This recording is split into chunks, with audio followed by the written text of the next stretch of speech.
about ku point y'amateeka tebamanja. I'm an advocate of the High Court of Uganda. So kakati abalungi ab'Embale City nze nzikiriza kye mwantuma ngenze kikola. Mwebale nnyo mwebale. Let me begin with the issue of the 2 terms. I was in SEC both as a staff because I was a lawyer and a commissioner.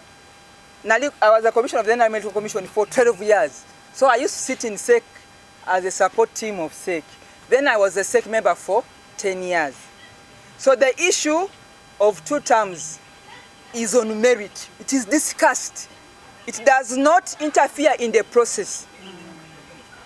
You all apply and go to submit to Secretariat, it goes to SEC, then SEC discusses. Now let me talk about, since we began the 1995 Constitution, because this is the one that we are still using to elect speakers.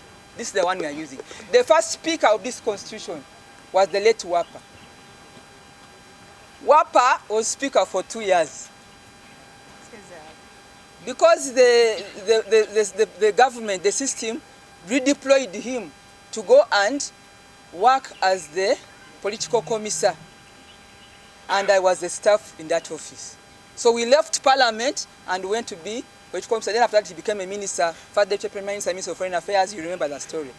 So that was on merit. There was a decision that Wapa moves to the movement secretariat, and the speaker now, who was chairing the legal committee, Ayume became the speaker.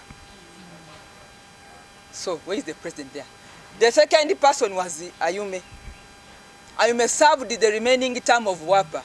He never went back to be speaker. He became the attorney general. So even these ones can go and become attorney general. So when Ayume became attorney general, second was the chairperson of the legal committee. Now the president you can talk about, which is paining us, which has been cut short, was that NRM party has been picking chairpersons of the legal committee. I don't want people to edit these things.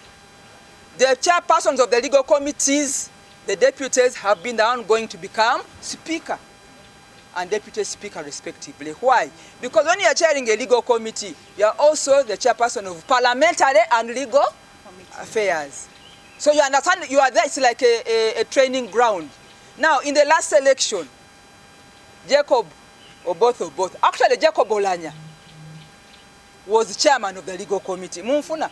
Yes. That's why he became a deputy speaker, preparation to become a speaker after Kadaga. Kadaga had been a minister of parliamentary affairs before we got the constitution. I have the history, like at the back.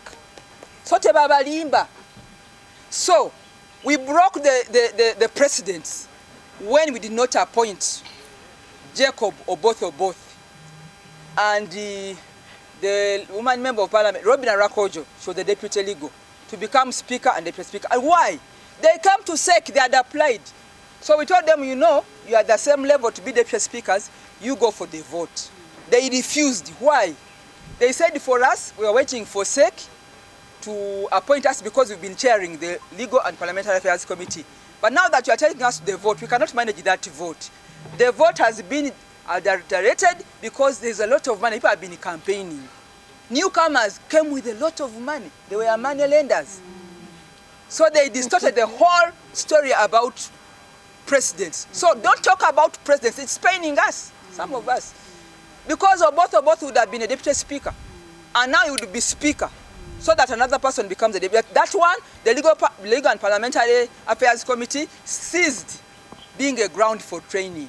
And I remember that after that, the two refused to actually, Robina Rakojo went for the vote, but she lost. Both refused.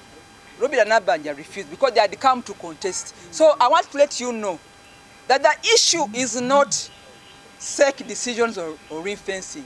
The issue is the process. We want the process to happen.